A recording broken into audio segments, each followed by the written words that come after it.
Welcome to xylem technical. നമ്മൾ ഇന്ന് വന്നിട്ടുള്ളത് പബ്ലിക് ഹെൽത്ത് ആൻഡ് സാനിറ്റേഷൻ എന്ന് പറയുന്ന ആ ഒരു സബ്ജക്റ്റിന്റെ അകത്തുള്ള കുറച്ച് ഇമ്പോർട്ടന്റ് ആയിട്ടുള്ള ക്വസ്റ്റ്യൻസ് ഡിസ്കസ് ചെയ്യാൻ വേണ്ടിയിട്ടാണ്. അപ്പം നിങ്ങൾ സിലബസ് നോക്കിയ ആൾക്കാർക്ക് അറിയാം, ഈ ഒരു സബ്ജക്റ്റിന്റെ അകത്ത് നിന്ന് 5 മാർക്ക് അല്ലെ, ഒരു 5 മാർക്കോളം ആണ് നമ്മുടെ PSC ഇട്ടിട്ടുള്ള സിലബസ് പ്രകാരം ക്വസ്റ്റ്യൻസ് വരാൻ പോകുന്നത്. അപ്പം PSC ഇപ്പോഴത്തെ ഒരു ട്രെൻഡ് ഉണ്ട് അല്ലെ, അവര് പല പല രീതിയിൽ അല്ലെ ഭ്രാന്തമായി സഞ്ചരിച്ച് പലയിടത്തും ക്വസ്റ്റ്യൻസ് കണ്ടുപിടിച്ചു കൊണ്ടിരുന്നു. അതുപോലെ പഴയ ക്വസ്റ്റ്യൻസ് എവിടുന്നേലുള്ളത് തിരിച്ചു മറിച്ചൊക്കെ ഇടുന്നു. അങ്ങനെയൊക്കെയാണ് ഇപ്പം PSC എക്സാക്ട്ലി ചോദിച്ച രീതിയിൽ തന്നെ വീണ്ടും എടുത്ത് ചോദിക്കുന്നത് കുറച്ച് കുറഞ്ഞിട്ടുണ്ട്. പക്ഷെ ഈ പറഞ്ഞ പോലെ പഴയ SSC, പഴയ IES, പഴയ ഗേറ്റ് അങ്ങനെ അല്ലെങ്കിൽ ഈ വേറെ നമ്മുടെ അയൽ സംസ്ഥാനത്ത് നിന്നൊക്കെയുള്ള ക്വസ്റ്റ്യൻസ് ഒക്കെ എടുത്തിട്ട് പല ക്വസ്റ്റ്യൻസിൽ നമ്മളിപ്പോ കണ്ടിട്ടുണ്ട്. അതുപോലെ PSC സഞ്ചരിക്കുന്ന അതേ വഴിയിൽ നമ്മളും ഓൾ ഇന്ത്യ ടൂറൊക്കെ അടിച്ച് രാജസ്ഥാൻ PSCന്റെയും ഗുജറാത്ത് PSCന്റെയും അങ്ങനെ ബംഗാൾ വരെ പോയിട്ട് അതുപോലെ തന്നെ ഓൾ ഇന്ത്യ ലെവലിലുള്ള SSC എക്സാംസ് അതുപോലെയുള്ള എക്സാംസ് നോക്കി നമ്മളിപ്പം IESഉം ഗേറ്റും തൽക്കാലം എടുത്തില്ല. എന്തുകൊണ്ടാണെന്ന് വെച്ചാൽ ഈ ജൂനിയർ ഇൻസ്ട്രക്ടർ എക്സാം നമ്മള് സെപ്റ്റംബർ 11 ജൂനിയർ ഇൻസ്ട്രക്ടർ എക്സാം ഒരു ഓവർസിയർ ഗ്രേഡ് 3 ലെവലിലുള്ള ഒരു എക്സാം ആയതുകൊണ്ട് പൊതുവെ ഒരു ഗേറ്റ് ലെവലിലെ ക്വസ്റ്റൻസ് ഒന്നും അതിനകത്ത് ഉണ്ടാകാനുള്ള സാധ്യത വളരെ വളരെ കുറവാണ്. അതുകൊണ്ട് നമ്മൾ ഈ പറഞ്ഞതുപോലെയുള്ള വിവിധ PSC എക്സാംസും അങ്ങനെ ഉള്ള ചില എക്സാംസിൽ നിന്നൊക്കെ പല പ്രാവശ്യം റിപ്പീറ്റഡ് ആയിട്ട് ചോദിച്ചിട്ടുള്ള കുറച്ച് ക്വസ്റ്റ്യൻസ്, അതുപോലെ തന്നെ നമുക്ക് കുറച്ച് ചോദിക്കാൻ സാധ്യതയുണ്ട് എന്ന് തോന്നുന്ന കുറച്ച് ക്വസ്റ്റ്യൻസ്, അങ്ങനെയുള്ള ഏരിയാസിൽ നിന്നാണ് നമ്മൾ ക്വസ്റ്റ്യൻ സെലക്ട് ചെയ്തിട്ടുള്ളത്. അപ്പൊ ഇത് ഒന്നാം ഭാഗമാണ്. നമ്മൾ മെയിൻലി ഇതിന്റെ അകത്ത് ഡിസ്കസ് ചെയ്യുന്നത് നമ്മുടെ സീവേജ് സിസ്റ്റവും അതുപോലെയുള്ള കുറച്ച് കാര്യങ്ങളൊക്കെയാണ്. അതായത് നമ്മൾ ഹോം സാനിറ്റേഷൻ അല്ലെങ്കിൽ ഹൗസ് പ്ലംബിംഗ് സിസ്റ്റം അങ്ങനെയൊക്കെയുള്ള കുറച്ച് ടോപ്പിക്സിൽ നിന്നാണ് ഈ ഒരു പാർട്ട് 1 ചെയ്യുന്നത്. ഇനി പാർട്ട് 2 കൂടി ഇതിന്റെ പിറകെ വരുന്നതായിരിക്കും. അതിന്റെ അകത്ത് നമ്മള് പ്യൂരിഫിക്കേഷൻ ഓഫ് വാട്ടർ, അതുപോലെ തന്നെ നമ്മൾ ലേ ഔട്ട് ഓഫ് സീവേജും അങ്ങനെയുള്ള കുറച്ച് കാര്യങ്ങളൊക്കെ കുറച്ച് ഒരു 10-15 ക്വസ്റ്റ്യൻസ് എടുത്ത് നമ്മൾ ചെയ്യുന്നതായിരിക്കും. അപ്പൊ നമുക്ക് ഇന്നത്തെ ഈ ഒരു ഡിസ്കഷനിലേക്ക് പോവാം അല്ലെ. അപ്പൊ നമ്മൾ ഫസ്റ്റ് തന്നെ ആദ്യം തന്നെ നമുക്ക് എന്താ കുടിവെള്ളത്തിന് തുടങ്ങാം അല്ലെ. അപ്പൊ സേഫ് വാട്ടർ ഫസ്റ്റ് ക്വസ്റ്റ്യൻ ആണ്, safe water does not contain any. അതാണ് സേഫ് വാട്ടറിൽ ഇല്ലാത്ത കാര്യങ്ങൾ എന്തൊക്കെയാണെന്നാണ് ചോദിച്ചിട്ടുള്ളത് അല്ലെ. അപ്പൊ ഇത് നിങ്ങളൊന്ന് ജസ്റ്റ് ഒന്ന് ആലോചിച്ചിട്ട് 4 ഓപ്ഷൻ തന്നിട്ടുണ്ട്. അതിന്റെ ഒരു ആൻസർ നിങ്ങൾ സ്വന്തമായിട്ടൊന്ന് കണ്ടുപിടിച്ച് നോക്കുക. ഞാൻ ഇപ്പൊ ആൻസർ പറയുന്നതായിരിക്കും. എന്തൊക്കെയാണ് ഇവിടെ ചോദിച്ചിട്ടുള്ളത്, അതായത് കളറ്, ഓർഡർ, ടേസ്റ്റ്, അതുപോലെ തന്നെ പാത്തോജൻസ്. ഈ 4 നമുക്കുള്ള ഓപ്ഷൻസ് അല്ലെ. അപ്പൊ ഇത് അറിയണമെങ്കിൽ ആദ്യം നമുക്ക് സേഫ് വാട്ടർ എന്താണെന്ന് അറിയണം അല്ലെ. അപ്പൊ ഇതിനോടനുബന്ധിച്ചിട്ട് വരുന്ന ഒരു 2 കാര്യം കൂടെ നമുക്ക് പറയാം. അതായത് നമ്മൾ പൊതുവെ പഠിക്കുന്നത് ഈ സേഫ് വാട്ടറിന്റെ കൂടെ പഠിക്കുന്നതാണ് ഈ വോൾസം വാട്ടറും അല്ലെങ്കിൽ പോർട്ടബിൾ വാട്ടർ, അതുപോലെ തന്നെ ഡിസ്റ്റിൽഡ് വാട്ടർ അല്ലെ. അതായത് എന്തൊക്കെയാണ് വോൾസം ഓർ പോർട്ടബിൾ. ഇത് രണ്ടും സെയിം സാധനമാണ്. അതായത് അൺപൊല്യൂട്ടഡ് ആയിട്ടുള്ള നോൺ ടോക്സിക് ആയിട്ടുള്ള നമുക്ക് ആവശ്യമായിട്ടുള്ള മിനറൽ കൺസ്റ്റിറ്റ്യുവൻസ് ഒക്കെ ഉള്ള വാട്ടറിനെയാണ് നമ്മൾ വോൾസം അല്ലെങ്കിൽ പോർട്ടബിൾ വാട്ടർ എന്ന് പറയുന്നത്. അല്ല, നമ്മൾ ആ പോട്ട് വെച്ചിട്ട് കലത്തിലൊക്കെ സ്റ്റോർ ചെയ്യുന്നത് നമ്മൾ പുതിയ കുടിക്കാനാണല്ലോ എന്നൊക്കെയുള്ള രീതിയിൽ നമ്മൾ അതിനെ ഓർത്ത് വെക്കാവുന്നതാണ് അല്ലെ. അപ്പൊ ആ രീതിയിൽ നമ്മൾ ഓർത്ത് വെക്കുക. ഇനി രണ്ടാമത് വരുന്നത് ഡിസ്റ്റിൽഡ് വാട്ടർ അല്ലെ. ഞാനിപ്പോ സേഫ് വാട്ടറിന്റെ കാര്യം നമുക്ക് ലാസ്റ്റ് പറയാം, അതിന് മുന്നേ വരുന്നതാണ് പിന്നെ ഡിസ്റ്റിൽഡ് വാട്ടർ. ഡിസ്റ്റിൽഡ് വാട്ടർ എന്ന് പറയുമ്പോൾ എന്താണ് ഡിസ്റ്റിൽഡ് വാട്ടർ? നമ്മൾ പൊതുവെ കെമിക്കൽ ലാബിലും അതുപോലെ തന്നെ എൻവയറൺമെന്റൽ ലാബിലും ഒക്കെ ടെസ്റ്റ് ചെയ്യുന്നതും അതുപോലെ നമ്മുടെ എക്യുപ്മെന്റ് ഒക്കെ കഴുകുന്നതൊക്കെ ഈ ഡിസ്റ്റിൽഡ് വാട്ടർ വെച്ചിട്ടാണ് അല്ലെ. അതായത് മിനറൽസോ അതുപോലെ കെമിക്കൽസ് കോൺസ്റ്റൻസോ ഒന്നുമില്ലാത്ത, ബയോളജിക്കൽ കോൺസ്റ്റൻസ് ഒന്നുമില്ലാത്ത രീതിയിലുള്ള വാട്ടറാണ് ഡിസ്റ്റിൽഡ് വാട്ടർ എന്ന് പറയുന്നത്. അതുകൊണ്ടാണ് അത് നമ്മൾ ഈ പറഞ്ഞ അപ്പാരറ്റസ് ക്ലീൻ ചെയ്യാൻ ഉപയോഗിക്കുന്നത് അല്ലെ. അതിന്റെ അകത്ത് ഒന്നും അടങ്ങിയിട്ടില്ല. അതുകൊണ്ട് നമ്മൾ റിയാക്ഷൻ നടത്തുമ്പോൾ ആ റിയാക്ഷനെ ബാധിക്കില്ല അല്ലെ. അതാണ് ഡിസ്റ്റിൽഡ് വാട്ടർ എന്ന് പറയുന്നത്. അതായത് നമ്മൾ വാട്ടറിനെ ഇവാപറേറ്റ് ചെയ്ത് ചൂടാക്കി ഇവാപറേറ്റ് ചെയ്ത് കണ്ടൻസ് ചെയ്യിപ്പിച്ചിട്ട് ആ കണ്ടൻസ് ചെയ്യുന്ന വെള്ളം ആണ് പ്യുവറസ്റ്റ് ഫോം ഓഫ് വാട്ടർ അല്ലെ. അതാണ് നമ്മളെ ഡിസ്റ്റിൽഡ് വാട്ടർ. ഇനി സേഫ് വാട്ടർ എന്ന് പറഞ്ഞാൽ എന്താണ്? സേഫ് വാട്ടറിന്റെ ഒരു എക്സാമ്പിൾ നമുക്ക് പറയാൻ പറ്റുന്നത് ഈ ചെളിവെള്ളമൊക്കെയാണ് അല്ലെ. ചെളിവെള്ളമൊക്കെ എടുത്തിട്ട് നമ്മൾ കുറച്ചു കാലം അത് ഒരു സ്ഥലത്ത് കൊണ്ടുപോയി വെക്കുകയാണെങ്കിൽ അത് കുറെ കഴിയുമ്പോൾ സെറ്റിൽ ചെയ്യും അല്ലെ. സെറ്റിൽ ചെയ്ത് കഴിഞ്ഞാൽ ചിലപ്പം മേളിലത്തെ വാട്ടർ കുറച്ച് ക്ലിയർ ആയിട്ടുണ്ടാവും അല്ലെ. അപ്പൊ ആ സമയത്ത് കുറെ ദിവസങ്ങൾ കഴിഞ്ഞാൽ ചിലപ്പോൾ ആ മേളിലത്തെ വെള്ളം കുറച്ച് ക്ലിയർ ആയിട്ട് തോന്നും. ഇനി അത് നമ്മൾ വേറെ ഗ്ലാസ്സിലേക്ക് ഈ വെള്ളം മാത്രം മാറ്റുകയാണെങ്കിൽ അല്ലെ, അതിന് ചിലപ്പോൾ കുറച്ച് ടേസ്റ്റ് ഉണ്ടാവും, ചെറിയൊരു കളർ വ്യത്യാസമൊക്കെ ഉണ്ടാവും അല്ലെ. പക്ഷെ ഈ ഡിസീസ് കോസിങ് ഓർഗാനിസം പാത്തോജൻസ് ഉണ്ടാവണമെന്നില്ല. അതാണ് സേഫ് വാട്ടർ. അതായത് water which does not contain any pathogens, അതാണ് സേഫ് വാട്ടർ. പക്ഷെങ്കിൽ അത്ര നല്ല കുടിക്കാൻ പാകത്തുള്ള വെള്ളം ആയിക്കൊള്ളുന്നില്ല. അത് ഈ പറഞ്ഞ ചിലപ്പോൾ കുറച്ച് ഓർഡർ ഉണ്ടാവും, കളർ ഉണ്ടാവും, ടേസ്റ്റ് ഒക്കെ ഉണ്ടാവും. അങ്ങനെയുള്ള ഒരു അത്ര നല്ലൊരു രീതിയിലുള്ള വെള്ളമായിരിക്കില്ല. പക്ഷെ ഈ പാത്തോജൻസ് ഇല്ലാത്തതുകൊണ്ട് നമ്മൾ അതിനെ സേഫ് വാട്ടർ എന്ന് പറയുന്നു. ഇനി രണ്ടാമത്തെ question, waste water from bathroom, kitchen, washing places and wash basin etcetera is called. അല്ലെ, അപ്പൊ ഇത് 4 ഓപ്ഷൻസ് ഉണ്ട്. നിങ്ങൾ ഒന്ന് നോക്കുക. Garbage, sanitary sewage, rubbish, sullage. അല്ലെ, ഗാർബേജ്, സാനിറ്ററി സീവേജ്, റബ്ബിഷ്, അതുപോലെ തന്നെ സള്ളേജ്.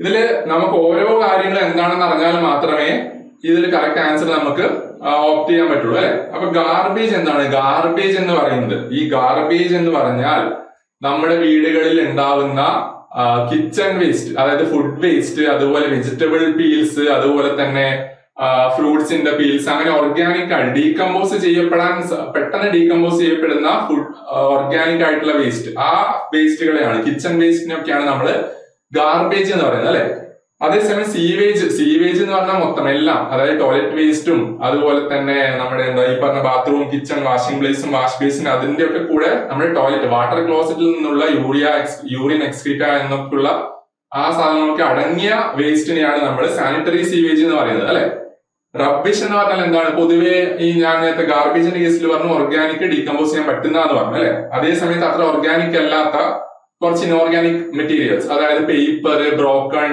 ഫർണിച്ചർ, അതുപോലെ പ്ലാസ്റ്റിക്, അതൊക്കെയാണ് നമ്മൾ റബ്ബിഷിന്റെ അകത്ത് വരുന്നത്. അല്ലെ, ഇനി സള്ളേജ് ആണ് എന്ത് പറയുന്നത്? Waste water. അല്ലെ, ബാത്റൂമിന്റെ ട്രാപ്പുകളിലേക്ക് കൂടെ വരുന്ന, ഡ്രെയിൻസിലേക്ക് കൂടെ വരുന്ന, അതുപോലെ കിച്ചണിന്റെ പാത്രം കഴുകാനോ അല്ലെങ്കിൽ അങ്ങനെ വെജിറ്റബിൾസ് ഒക്കെ കഴുകിയിട്ട് പിന്നെ ഒഴുകി വരുന്ന വെള്ളം, അതുപോലെ തന്നെ നമ്മുടെ ക്ലോത്ത്സ് ഒക്കെ വാഷ് ചെയ്തിട്ടൊക്കെ ഒഴുകി വരുന്ന വെള്ളത്തിനെയാണ്, അതിന്റെ കമ്പൈനിലാണ് നമ്മൾ സള്ളേജ് എന്ന് പറയുന്നത്. അല്ലെ, അപ്പൊ അതിന്റെ ആൻസർ എന്താണ്? സള്ളേജ് ആണ്. അല്ലെ, ഈ ഒരു ഓപ്ഷന്റെ ആൻസർ എന്ന് പറയുന്നത് സള്ളേജ് ആകുന്നു. ഇനി അടുത്തായിട്ട് septic tank. A septic tank is A settling tank, A digestion tank, both A and B, none of the above. അപ്പൊ ഈ സെപ്റ്റിക് ടാങ്ക് എന്ന് പറയുന്നത് നമ്മുടെ വീട്ടിലുള്ള ഒരു പ്രധാനപ്പെട്ട ഒരു എന്താ പറയുക സീവേജ് ഡിസ്പോസലിന് യൂസ് ചെയ്യുന്ന ഒരു സാധനമാണ്. അല്ലെ, ഒരു അപ്പർട്ടൻസ് ആണ്. അല്ലെ, അപ്പൊ എന്താണ് സെപ്റ്റിക് ടാങ്കിൽ നടക്കുന്ന ഓപ്പറേഷൻ എന്താണ്? നമുക്ക് ശരിക്കും ഒരു ചേംബേഴ്സ് ഉണ്ട്. അല്ലെ, അതായത് വേസ്റ്റ് സോയിൽ പൈപ്പ് വഴി വേസ്റ്റ് ഇങ്ങനെ നമ്മുടെ സീവേജ് ഇങ്ങനെ വരുന്നു, അത് കഴിഞ്ഞിട്ട് അത് ഇവിടെ താഴോട്ടേക്ക് വീഴുന്നു, അത് കഴിഞ്ഞിട്ട് കുറച്ച് വാൾസ് ഉണ്ട് അവിടെ. അല്ലെ, കുറച്ച് വാൾസ് ഉണ്ട്, 2 വാൾസ് ഉണ്ടാവും. അതിങ്ങനെ വീട് കഴിഞ്ഞിട്ട് ഈ സോളിഡ്സ് ഒക്കെ അവിടെ ഡെപ്പോസിറ്റ് ആവും. എന്നിട്ട് എന്താ സംഭവിക്കുക? സോളിഡ്സ് ഡെപ്പോസിറ്റ് ആവുന്നു. പിന്നെ ഫൈനലി വാട്ടർ മാത്രമാണ് ഫൈനലി എന്റെ സോപ്പ് പിറ്റിലേക്ക് പോകുന്നത്. അല്ലെ, സോപ്പ് പിറ്റ് എന്ന് പറഞ്ഞിട്ടുള്ള ഒരു ഏരിയ ഉണ്ടാവും ഇവിടെ. ആ ഏരിയയിലേക്ക് വാട്ടർ മാത്രം പോകുന്നു, നമ്മുടെ സോളിഡ്സ് അവിടെ ഡെപ്പോസിറ്റ് ആവുന്നു. അല്ലെ, ഈ ബോട്ടം പാർട്ടില് നമ്മുടെ സോളിഡ്സ് ആണ് ഡെപ്പോസിറ്റ് ആവുന്നത്. അല്ലെ, ആ സോളിഡ്സ് അവിടെ ഡെപ്പോസിറ്റ് ചെയ്യുന്ന സംഭവം അതെന്താണ്? അത് സെറ്റിലിംഗ് ആണ്. അല്ലെ, സെറ്റിൽമെന്റ് ആണ്, സെറ്റിൽമെന്റ് ഓഫ് പാർട്ടിക്കിൾസ് ആണ്. അല്ലെ, അപ്പൊ ഈ സെറ്റിൽമെന്റ് എന്ന് പറയുന്ന ആ ഒരു പാർട്ട് അവിടെ ഉണ്ട്. അല്ലെ, സെറ്റിലിംഗ് എന്ന് പറയുന്ന ഒരു ഓപ്പറേഷൻ അവിടെ നടക്കുന്നുണ്ട്. ഇനി ഈ സെറ്റിലായ നമ്മുടെ എന്താ എക്സ്ക്രീറ്റീവും അതുപോലെയുള്ള ഓർഗാനിക് ആയിട്ടുള്ള കണ്ടൻസ്, അല്ലെ, അതായത് അങ്ങനെയൊക്കെയുള്ള വേസ്റ്റ് ഒക്കെ എന്ത് ചെയ്യും? അവിടെ വന്നിട്ട് ഡീകമ്പോസിഷൻ നടക്കും. അല്ലെ, ഒരു ഡൈജഷൻ, അല്ലെ, ഒരു എനേറോബിക് ഡൈജഷൻ അവിടെ നടക്കുന്നതായിരിക്കും. അങ്ങനെയാണ് അതിന്റെ വോളിയം കുറയുന്നതും അതുപോലെ ആ ഒരു വേസ്റ്റിന്റെ ഡിസ്പോസൽ അവിടെ നടക്കുന്നതും. അല്ലെ, അങ്ങനെയാണ് അതായത് അവിടെ ഒരു ഡൈജഷൻ ടാങ്കും കൂടി ഉണ്ട്. അല്ലെ, 2 സെറ്റിലിംഗ് ടാങ്കും കൂടി അവിടെ സെറ്റിൽമെന്റ് നടക്കുന്നുണ്ട്, അതുപോലെ തന്നെ ഈ പറഞ്ഞ ഡൈജഷൻ നടക്കുന്നുണ്ട്. അപ്പൊ 2 ടൈപ്പ് ഓഫ് ടാങ്കിന്റെയും പ്രവർത്തനം അവിടെ നടക്കുന്നുണ്ട്. അല്ലെ, അതുകൊണ്ട് ഇവിടെ സെപ്റ്റിക് ടാങ്ക് എന്ന് പറയുന്നത് എന്താണ്? It is A settling tank as well as A digestion tank. അല്ലെ, അപ്പൊ ബോത്ത് എ ആൻഡ് ബി ആണ് കറക്റ്റ് ആൻസർ. അല്ലെ, 2 ആയതുകൊണ്ട് ബോത്ത് എ ആൻഡ് ബി. ഇത് ഈ പറഞ്ഞതുപോലെ നിങ്ങൾ ചിലപ്പം ഇങ്ങനെയുള്ള ക്വസ്റ്റ്യൻസിന്റെ പൊതുവേ സംഭവിക്കുന്ന കാര്യം എന്ന് പറഞ്ഞാൽ നമ്മൾ നേരെ എന്താ സെപ്റ്റിക് ടാങ്ക് എന്ന് വായിച്ചു, സെറ്റിലിംഗ് ടാങ്ക് ആണ്, അത് ആ ഓപ്ഷൻ ചിലപ്പോൾ കറപ്പിക്കാൻ സാധ്യതയുണ്ട്. പക്ഷേ ബാക്കിയുള്ള ഓപ്ഷൻസ് കൂടി ഒന്ന് നോക്കുക. ഓക്കെ, അത് എത്രത്തോളം നിങ്ങൾക്ക് ഫസ്റ്റ് ഓപ്ഷൻ ഉറപ്പാണെങ്കിലും ബാക്കിയൊക്കെ ഒന്നും കൂടി ഒന്ന് നോക്കിയിട്ട് ഉറപ്പിച്ചതിന് ശേഷം മാത്രം മുന്നോട്ടേക്ക് പോവുക. ഓക്കെ, എന്തെങ്കിലും ചെയ്തിട്ട് നമ്മൾ ചിലപ്പം കുത്തിയിട്ട് പോയി കഴിഞ്ഞാൽ പിന്നെ ആൻസർ കീ എടുത്ത് നോക്കുമ്പോൾ അതല്ലാതാണ് നമുക്ക് ഭയങ്കരമായിട്ട് വിഷമം വരും. അല്ലെ, നമുക്ക് അറിയുന്ന ഒരു സാധനമായിരുന്നു, പക്ഷെ നമ്മൾ ആ ഒരു തിരക്ക് എന്തൊക്കെയോ ആ ഒരു എക്സാം പ്രഷർ കാരണം അതൊരു മണ്ടത്തരം പഠിച്ച പോലെ തോന്നും. അല്ലെ, ഓക്കെ, ഇനി ഇതെന്താണ്? What is the disadvantage of combined system of sewerage? അല്ലെ, ഡിസഡ്വാൻറ്റേജ് ആണ് ചോദിച്ചിട്ടുള്ളത്. അല്ലെ, കമ്പൈൻഡ് സിസ്റ്റം ഓഫ് സീവറേജിന് നമ്മൾ പൊതുവേ യൂസ് ചെയ്യുന്നതാണ് എഗ് ഷേപ്ഡ് സീവർ ആയിരുന്നു. അല്ലെ, നമ്മൾ യൂസ് ചെയ്യുന്ന സീവർ എന്ന് പറയുന്നത് എഗ് ഷേപ്ഡ് സീവർ അല്ലെ, ഒരു മുട്ടയുടെ ഷേപ്പിലുള്ള ഒരു സീവർ ആയിരുന്നു നമ്മൾ യൂസ് ചെയ്തത് അല്ലെ. ഇനി ഇതിന്റെ ഡിസഡ്വാൻറ്റേജ് ആണ് ചോദിച്ചിട്ടുള്ളത് അല്ലെ. ആ ഫസ്റ്റ് ഓപ്ഷൻ ആണ് less chance of choking of sewer. അതായത് less chance of choking of sewer എന്ന് പറഞ്ഞാൽ എന്താണ്, നമ്മൾ പറഞ്ഞതാണ് കുറച്ച്, അതായത് കുറച്ച് ഡിസ്ചാർജ് കുറയുന്ന സമയത്ത് അല്ലെ താഴെ മാത്രമാണ് സീവേജ് ഉണ്ടാവുക. അതായത് കമ്പൈൻഡ് നമ്മൾ വെറ്റ് വെതർ ഫ്ലോയും ഡ്രൈ വെതർ ഫ്ലോ ഒക്കെ വരുന്ന സമയത്ത് ചിലപ്പോൾ ഒരു മേ ബി 3/4 ഒക്കെ ഫില്ല് ചെയ്ത് ഒഴുകുകയായിരിക്കും. അപ്പൊ അത്രയും സാധനം ഉള്ളത് കൊണ്ട് അതൊരു സ്പീഡിലിംഗ് അല്ലെ, അത്രയും കണ്ടന്റ് ഒലിച്ചു പോകുന്നു അല്ലെ. ഇനി കുറഞ്ഞു, അത് ഡ്രൈ വെതർ ഫ്ലോ മാത്രം നടക്കുന്ന സമയത്ത്, ഇവിടെ ഡ്രൈ വെതർ ഫ്ലോ മാത്രം നടക്കുകയാണെന്ന് വിചാരിക്കാം നമുക്ക്. ഡ്രൈ വെതർ ഫ്ലോ മാത്രമേ ഉള്ളൂ അല്ലെ, അപ്പൊ ചെറിയൊരു ഏരിയയിൽ മാത്രമേ ഫ്ലോ നടക്കുന്നുള്ളൂ. അപ്പൊ ഓട്ടോമാറ്റിക്കലി എന്താ സംഭവിക്കുന്നത്, അവിടെ ഏരിയ അല്ലെ, ഏരിയ കുറഞ്ഞു, അതായത് ഏരിയ ഓഫ് ഫ്ലോ കുറഞ്ഞു. അപ്പൊ ഓട്ടോമാറ്റിക്കലി നമുക്ക് നമ്മൾ കണ്ടിന്യൂറ്റി ഇക്വേഷൻ ഒക്കെ ഒന്ന് ജസ്റ്റ് ഒന്ന് ഓർത്തെടുത്ത് നമുക്ക് പറയാൻ പറ്റും. അതായത് ഏരിയ കുറഞ്ഞത് ഓട്ടോമാറ്റിക്കലി അവിടെ വെലോസിറ്റി അവിടെ കൂടുന്നത് കൊണ്ട് എന്തായാലും ആ ഒരു ബാലൻസ് അല്ലെ, ആ ഒരു ഫ്ലോ അവിടെ നടന്നുകൊണ്ടിരിക്കുന്നുണ്ടാവും അല്ലെ. അതുകൊണ്ട് ആ ചോക്കിംഗ് അവിടെ നടക്കുന്നില്ല. So less chance of choking of sewer എന്ന് പറഞ്ഞാൽ ശരിക്കും ഒരു ഡിസഡ്വാൻറ്റേജ് അല്ല, ഒരു അഡ്വാൻറ്റേജ് ആണ് അല്ലെ. ആ ഒരു ഷേപ്പ് കാരണം അവിടെ ചോക്കിംഗ് നടക്കാതെ ഈ ഒരു ഫ്ലോ നടക്കുകയാണ് അല്ലെ. ഇനി it requires only one set of sewer അല്ലെ, അതും കറക്റ്റ് അല്ലേ. അതായത് രണ്ടിനും കൂടി ഒന്ന് മതി, അതും ബേസിക്കലി എന്താ അഡ്വാൻറ്റേജ് തന്നെയാണ് അല്ലെ. ഇനി എന്താ മൂന്നാമത്തേത് എന്ന് പറയുന്നത് cost of construction is high അല്ലെ. Cost of construction is high എന്ന് പറഞ്ഞു അവിടെ. Cost of construction is high അല്ലെ. Cost of construction is high എന്നുള്ളൊരു ഓപ്ഷൻ ഉണ്ട് അല്ലെ.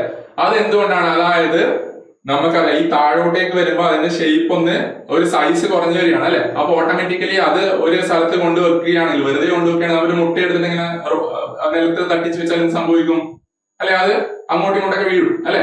അപ്പൊ അത് സ്റ്റേബിൾ അല്ല, അൺസ്റ്റേബിൾ ആയതുകൊണ്ട് നമ്മളിവിടെ എന്താ പ്രോപ്പർ ഫൗണ്ടേഷൻ, കുറച്ച് ശക്തി കൂടിയ രീതിയിലുള്ള ഫൗണ്ടേഷൻ ഒക്കെ ഇവിടെ കൊടുക്കേണ്ട ആവശ്യമുണ്ട് അല്ലെ. അതുകൊണ്ട് തന്നെ അവിടെ കോസ്റ്റ് ഓഫ് കൺസ്ട്രക്ഷൻ കൂടും അല്ലെ. അവിടെ ഒരു ഡിസഡ്വാൻറ്റേജ് ആണ് അല്ലെ, കോസ്റ്റ് ഓഫ് കൺസ്ട്രക്ഷൻ കൂടുതലാണ് ചെയ്യുന്നത് അല്ലെ. അതുകൊണ്ട് അത് അത്ര എക്കണോമിക് അല്ല compared to your circular sewer ഒക്കെ അല്ലെ. അതായത് ഈ ഫൗണ്ടേഷന് അത്രയും ഹെവി ആയിട്ടുള്ള ഒരു ഫൗണ്ടേഷനെ കൊടുക്കേണ്ടത് കൊണ്ട്, അല്ലെങ്കിൽ അത്രയും ലേബർസമായിട്ടുള്ള ഒരു പ്രോസസ് ഒക്കെ ചെയ്യേണ്ടത് കൊണ്ട് അത് എപ്പോഴും കോസ്റ്റ് കുറച്ച് കൂടുതലായിരിക്കും അല്ലെ.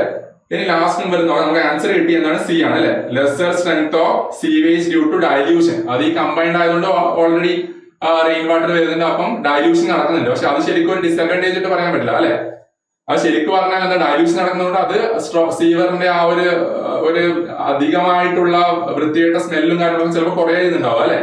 അപ്പൊ അത് നമുക്ക് വേണമെങ്കിൽ ഒരു അഡ്വാൻറ്റേജ് ആയിട്ട് വേണമെങ്കിൽ നമുക്ക് പറയാം. അപ്പൊ ഇതിൽ വരുന്ന ഡിസഡ്വാൻറ്റേജ് എന്ന് പറയുന്നത് എന്താണ്, cost of construction is high ആണ്. ഇനി street inlets for draining rain waters are located along the road side on straight roads at an interval of. അതായത് ക്യാച്ച് ഡ്രെയിൻസ്, അതായത് നമ്മുടെ റോഡിന്റെ ഒക്കെ സൈഡിൽ അല്ലെ മഴ പെയ്യുന്ന സമയത്ത് വെള്ളം ഒലിച്ചു പോകാൻ വേണ്ടിയിട്ട് ചെറിയൊരു അല്ലെ ഒരു ഗ്രില്ലൊക്കെ പോലുള്ളൊരു റോഡിന്റെ താഴെ കാണാം അല്ലെ. അതായത് ആ വെള്ളം ഒഴിച്ചു പോകാൻ വേണ്ടിയിട്ടുള്ള ആ ഒരു ക്യാച്ച് ഡ്രിൽ, അതിന് വേണ്ടിയിട്ട് ക്യാച്ച് ഡ്രെയിൻസ്, അതിന് വേണ്ടിയിട്ടുള്ള ഒരു ഗ്യാപ്പ്, ഒരു സ്പേസിംഗ് ആണ് ചോദിച്ചിട്ടുള്ളത് അല്ലെ. സോ ഫോർ സ്ട്രേറ്റ് റോഡ്സ് അതിന്റെ സ്പേസിംഗ് എന്ന് പറയുന്നത് 30 to 60 meters ആണ്. സോ അത് ഓർത്ത് വെക്കുക, 30 to 60 meters ആണ് അതിന്റെ ഒരു സ്പേസിംഗ് വരുന്നത്. ഇനി എന്താണ്, manhole is generally provided at each. എവിടെയൊക്കെയാണ് മാൻഹോൾ പ്രൊവൈഡ് ചെയ്യുന്നത് അല്ലെ, അത് നമുക്കൊരു ബേസിക് ഐഡിയ ഉണ്ട്. പൊതുവെ എന്തിനാണ് നമ്മൾ മാൻഹോൾ പ്രൊവൈഡ് ചെയ്യുന്നത്, അതായത് ഒരു ഇൻസ്പെക്ഷൻ പർപ്പസ്, അതുപോലെ എന്തെങ്കിലും ഒരു ബ്ലോക്കേജ് ഒക്കെ വന്നാൽ അതിൽ ഇറങ്ങിയിട്ട് ആ ബ്ലോക്ക് ക്ലീൻ ചെയ്യാനൊക്കെ റൈറ്റ്. അപ്പൊ ഈ ബ്ലോക്ക് വരാൻ സാധ്യതയുള്ള സ്ഥലങ്ങൾ ഏതൊക്കെയാണ്, ഒരു സ്ട്രെയിറ്റ് സെക്ഷനിൽ പോകുമ്പോൾ ഒരു വളവ് വന്നു അല്ലെ, അപ്പൊ ആ ഒരു വളവ് കാരണം അവിടെ സാധനങ്ങൾ പോയി തങ്ങി നിൽക്കാം അല്ലെ. അതുപോലെ കുറെ പൈപ്പുകൾ, കുറെ സീവറുകൾ തമ്മിൽ കണക്ട് ചെയ്യാന്ന് വെച്ചാൽ, അപ്പൊ ഇവിടെയൊക്കെ പല ഭാഗത്തു നിന്നുള്ള ഒഴുക്കുകൾ വരുന്നുണ്ട്. അപ്പൊ അത് കാരണം അവിടെയും ചിലപ്പോൾ ഒരു ബ്ലോക്കേജ് ഉണ്ടാവും അല്ലെ. അതുപോലെ തന്നെ നമ്മുടെ എലിവേഷൻ, നമ്മുടെ ഗ്രേഡിയന്റ് മാറുന്നത് കൊണ്ട് വീണ്ടും ഇവിടെ ഒരു ചേഞ്ച് ഇൻ എനർജി ഉണ്ടാവുന്നുണ്ട് അല്ലെ. അപ്പൊ അതൊക്കെ കാരണം ഈ പറഞ്ഞതുപോലെ ഇത് മുകളിലോട്ടേക്ക് പോകില്ല, താഴോട്ടേക്ക് തന്നെ ആയിരിക്കും, ജസ്റ്റ് ഗ്രേഡിയന്റ് മാറുന്നേ ഉള്ളൂ അല്ലെ. അപ്പൊ ഇങ്ങനെയൊക്കെയുള്ള സ്ഥലങ്ങളിൽ നമ്മൾ മാൻഹോൾ പ്രൊവൈഡ് ചെയ്യണം. അതായത് പെട്ടെന്ന് പോയിട്ട് ഇൻസ്പെക്ട് ചെയ്ത് അവിടെ ബ്ലോക്കേജ് ഒക്കെ വന്നാൽ റിമൂവ് ചെയ്യാൻ വേണ്ടിയിട്ട് അല്ലെ. So manhole is generally provided each bend, junction, change of gradient, all of the above ആണ് ഇവിടെ ആൻസർ വരുന്നത്. ഇതൊക്കെ നല്ല കാര്യമായിട്ട് ഓർത്ത് വെക്കുക, മാൻഹോളിന്റെ കേസ് ഒക്കെ ഇവിടെയൊക്കെ എങ്ങനെ കൊടുക്കുന്നുള്ളത്. ഓക്കെ, ഇനി ഇതും ഒരു മാൻഹോൾ റിലേറ്റഡ് ആയിട്ടുള്ള ക്വസ്റ്റൻ ആണ്. അല്ലെ? എന്താണ്? Before entering a manhole a candle is lowered into the manhole. ഇപ്പൊ ഇങ്ങനെയുള്ള കുറച്ച് പ്രാക്ടിക്കൽ ഓറിയന്റഡ് ആയിട്ട് കുറച്ച് ക്വസ്റ്റൻസ് ഒക്കെ കഴിഞ്ഞ നിങ്ങൾ ഹാർബർ എക്സാം ഒക്കെ ഇതിന് അല്ലാതെ കണ്ടിട്ടുണ്ടാവും അല്ലെ? അപ്പൊ ഇതിന്റെ അകത്ത് ചോദിച്ചത് എന്താണ്? Before entering a manhole a candle is lowered into the manhole. അത് എന്തിനാണെന്ന് ഒരു മെഴുകുതിരി എടുത്തിട്ട് താഴ്ത്തി കൊടുക്കുകയാണ് അല്ലെ? അപ്പൊ എന്തൊക്കെയാണ് option? To illuminate it. Illuminate it ആയിരിക്കും. അതിന് നമുക്ക് ഓട്ടോമാറ്റിക്കലി എന്തൊക്കെ സംവിധാനങ്ങൾ ഇന്നലെ ഒരു മെഴുകുതിരി വെച്ചിട്ടാണ് നമ്മൾ അത്രമാത്രം വെളിച്ചുണ്ടാവോ? അപ്പൊ ടു ഇല്ലൂമിനേറ്റ് ഇറ്റ് അല്ല, ടു ഡിറ്റക്ട് ടോക്സിക് ഗ്യാസസ് അല്ലെ? ടോക്സിക് ഗ്യാസസ് ഡിറ്റർമിൻ ചെയ്യാനും അല്ല, to give a signal to the adjutant machine. അതിനും ഇന്ന് പല പല ഹയർ എൻഡ് ഡിവൈസ് ഉണ്ട്. ഈ ചെറിയൊരു മെഴുകുതിരി വെട്ടം കൊണ്ട് അത്രയും സിഗ്നൽ കൊടുക്കേണ്ട ആവശ്യമൊന്നുമില്ല അല്ലെ? പിന്നെ find out the presence of oxygen. പൊതുവേ എന്താ നമ്മൾ കമ്പഷൻ അല്ലെ? കമ്പഷൻ ആയിട്ട് ആവശ്യമായിട്ടുള്ള ഒരു ഘടകമാണ് ഓക്സിജൻ എന്ന് പറയുന്നത്. അപ്പൊ നമ്മള് ഇവിടെ വരുന്നത് എന്താണ്?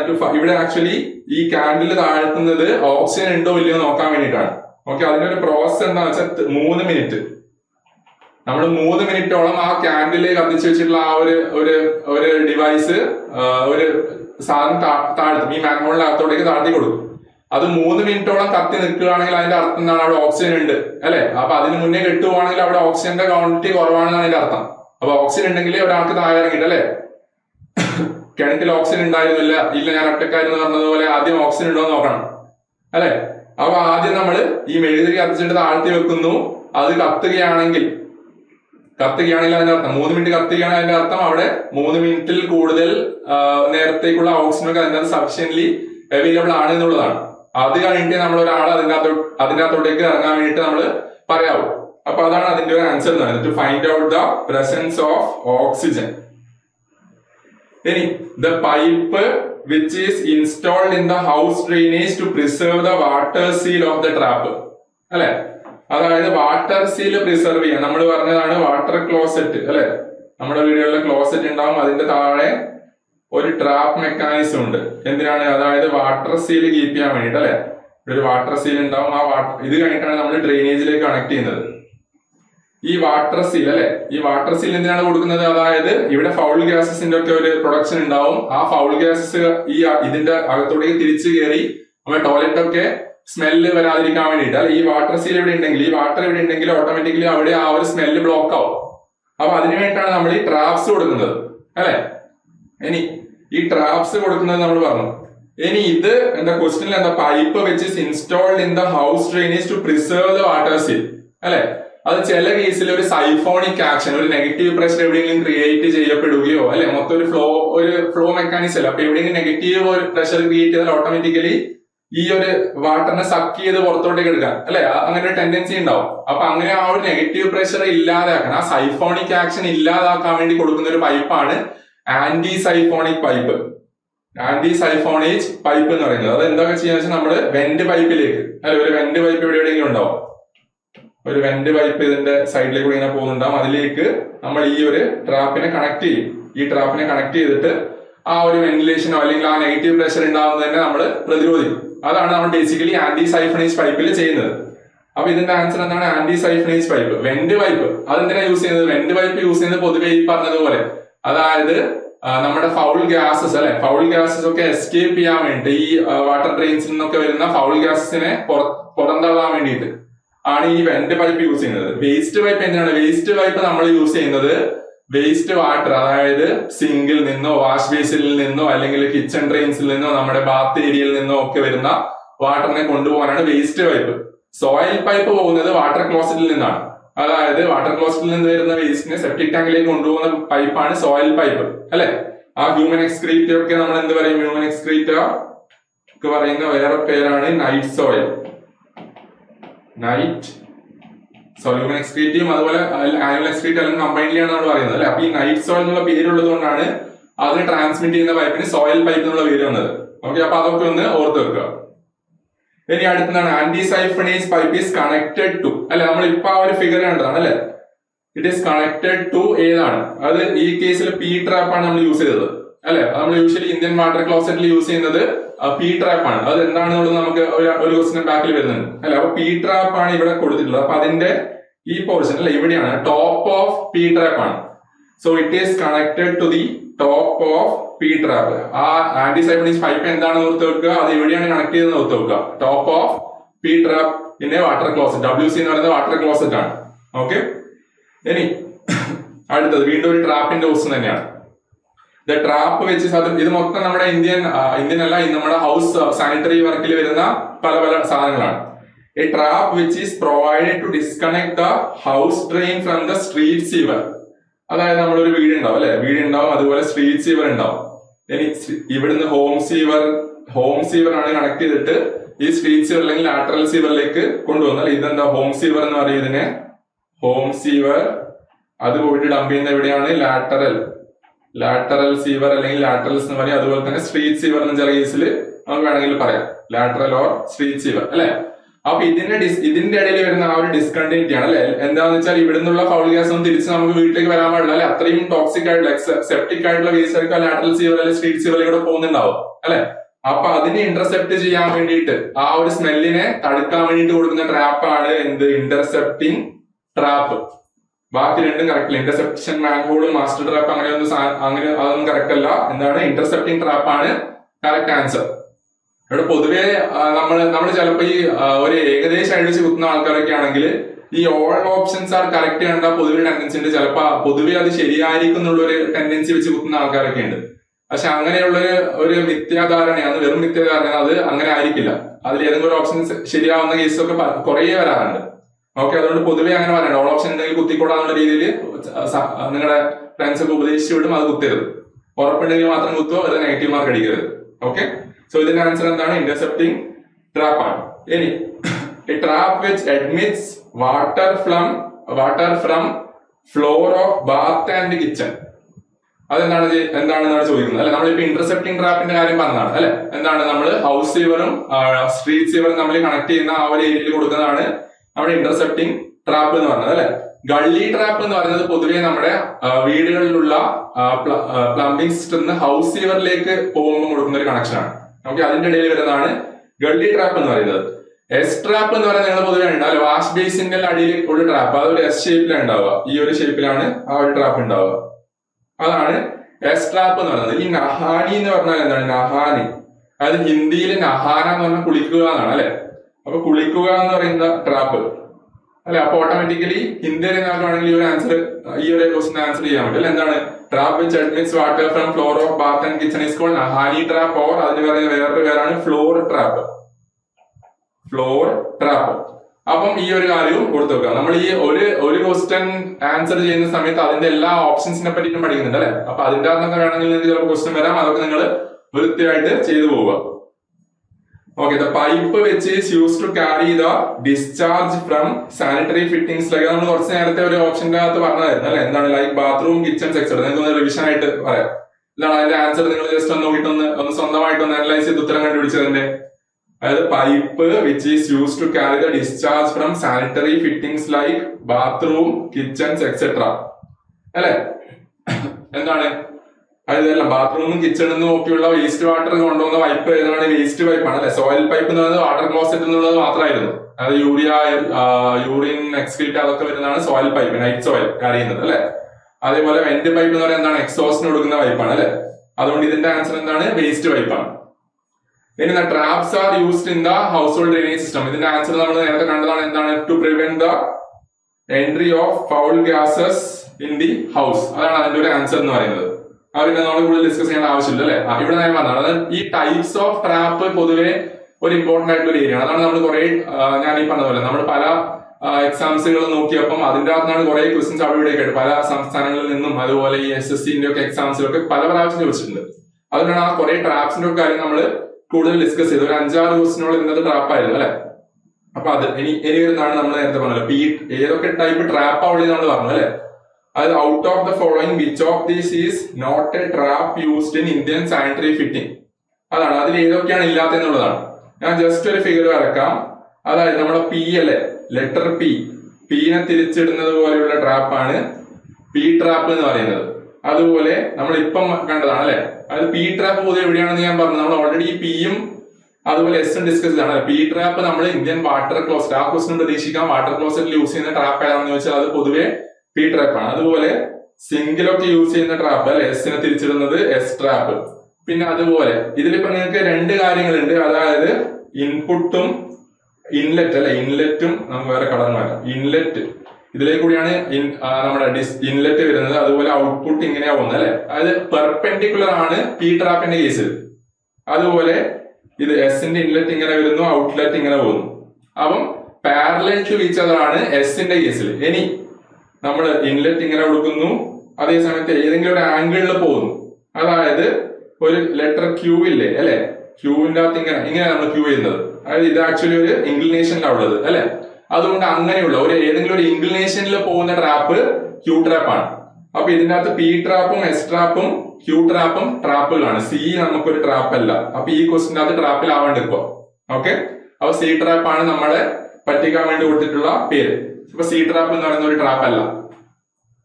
ഇനി ലാസ്റ്റ് ക്വസ്റ്റൻ, ഈ ഒരു പാർട്ടിലെ ലാസ്റ്റ് ക്വസ്റ്റൻ ആണ്. So the grease and oil present in the sewage are removed in ഏതാണ്? അതായത് നമ്മളെ ഈ സീവേജിൽ പല കാര്യങ്ങൾ വന്നു അല്ലെ. നമ്മള് ചിലപ്പോൾ കിച്ചൺ വേസ്റ്റിന്റെ അകത്ത് അല്ലെങ്കിൽ ഈ ഹോട്ടൽസോ അങ്ങനത്തെ സ്ഥലങ്ങളൊക്കെ റെസ്റ്റോറന്റിലൊക്കെ ആണെങ്കിൽ അവിടെ കുക്കിംഗ് ഓയിലും കാര്യങ്ങളൊക്കെ യൂസ് ചെയ്യുന്നുണ്ട്. ഓട്ടോമാറ്റിക്കലി എന്താ ഗ്രീസും ഓയിലും അങ്ങനത്തെ കാര്യങ്ങളൊക്കെ ഉണ്ടാവും. അപ്പൊ അതിനെ റിമൂവ് ചെയ്യാൻ വേണ്ടിയിട്ട് യൂസ് ചെയ്യുന്ന ടാങ്ക് ഏതാണെന്നാണ് ചോദിച്ചിട്ടുള്ളത്. ഇതിന്റെ ഓപ്ഷൻസ്, അതായത് ഗ്രിഡ് ചേംബറും ഡിട്രീഷ്യസ് ചേംബറും. അത് ബേസിക്കലി നമ്മൾ എന്താണ്, നമ്മൾ പൊതുവെ പാർട്ടിക്കിൾസ് അല്ലെ, പാർട്ടിക്കിൾസ് റിമൂവ് ചെയ്യാൻ വേണ്ടിയിട്ട് യൂസ് ചെയ്യുന്ന ഒരു സ്ക്രീനിങ് മെക്കാനിസം ആണ് അല്ലെ ബേസിക്കലി. അതായത് ലാർജർ പാർട്ടിക്കിൾസിനെ നമ്മൾ ഗ്രിഡ് ചേംബറിൽ നിന്ന് റിമൂവ് ചെയ്യും. ഡിട്രീഷ്യസ് എന്ന് പറയുന്നത് കുറച്ചുകൂടി ഫൈനർ ആയിട്ടുള്ള പാർട്ടിക്കിളിനെ റിമൂവ് ചെയ്യുന്ന ചേംബർ ആണ്, ടാങ്ക് ആണ് ഡിട്രീഷ്യസ് ടാങ്ക് എന്ന് പറയുന്നത്. അതുപോലെ സെഡിമെന്റേഷൻ ടാങ്ക് എന്ന് പറയുന്നത് നമുക്കറിയാം, അതായത് പാർട്ടിക്കിൾസ് സെറ്റിൽ ചെയ്യാൻ വേണ്ടി യൂസ് ചെയ്യുന്ന, എന്നിട്ട് പാർട്ടിക്കിൾസ് റിമൂവ് ചെയ്യാൻ വേണ്ടി യൂസ് ചെയ്യുന്ന ഒരു ടാങ്ക് ആണ് സെഡിമെന്റേഷൻ ടാങ്ക് അല്ലെ. അപ്പൊ ഇവിടെ ബേസിക്കലി എന്താണ്, സ്കിമ്മിംഗ് ടാങ്ക് ആണ്. ഇതിന്റെ ആൻസർ എന്ന് പറയുന്നത് സ്കിമ്മിംഗ് ടാങ്ക് ആണ്. അപ്പൊ ഈ പറഞ്ഞതുപോലെ എല്ലാ കാര്യങ്ങളും നിങ്ങളൊന്ന് ഓർത്ത് വെക്കുക. നമ്മളിപ്പോ ഇന്ന് ഇത്രയും കാര്യങ്ങളാണ് നമ്മൾ പറയാനുള്ളത്. അതായത് ഈ പറഞ്ഞതുപോലെ കുറച്ച് നമ്മുടെ ട്രാപ്പുകളെ പറ്റിയിട്ട്, അതുപോലെ ഹോം സാനിറ്റേഷൻ അതുമായിട്ട് ബന്ധപ്പെട്ടിട്ടുള്ള സ്ഥിരമായിട്ട് ചോദിക്കുന്ന കുറച്ച് ക്വസ്റ്റ്യൻസ്, അതൊക്കെയാണ് നമ്മളിത് കണ്ടത്. ഇനി നമുക്ക് അടുത്ത ഒരു ഡിസ്കഷൻ ഇതിന്റെ പാർട്ട് 2 ഉണ്ട്. ആ പാർട്ട് 2 നമുക്ക് കുറച്ചും കൂടി ഒന്ന് പ്യൂരിഫിക്കേഷൻ ഓഫ് വാട്ടർ, അതുപോലെ ഇമ്പോർട്ടന്റ് ആയിട്ടൊരു കാര്യമാണ്. അതുപോലെ തന്നെ ലേ ഔട്ട്, നമ്മുടെ സീവേജ് ലേ ഔട്ടിനെ പറ്റിയിട്ടും ടൈപ്പ് ഓഫ് എന്താ പറയുക ഓപ്പറേഷൻ, അങ്ങനത്തെ കുറച്ച് കാര്യങ്ങളൊക്കെ നമുക്ക് ഡിസ്കസ് ചെയ്യാം. അപ്പൊ ഓക്കെ, ഇത് ഇൻഫോർമേറ്റീവ് ആയിരുന്നു. ഇതിന്റെ അകത്ത് എന്തായാലും ഒരു രണ്ടോ മൂന്നോ ക്വസ്റ്റ്യൻസ് നിങ്ങൾക്ക് കിട്ടട്ടെ എന്ന് ഞാൻ പ്രതീക്ഷിക്കുന്നു. അപ്പൊ താങ്ക് യു.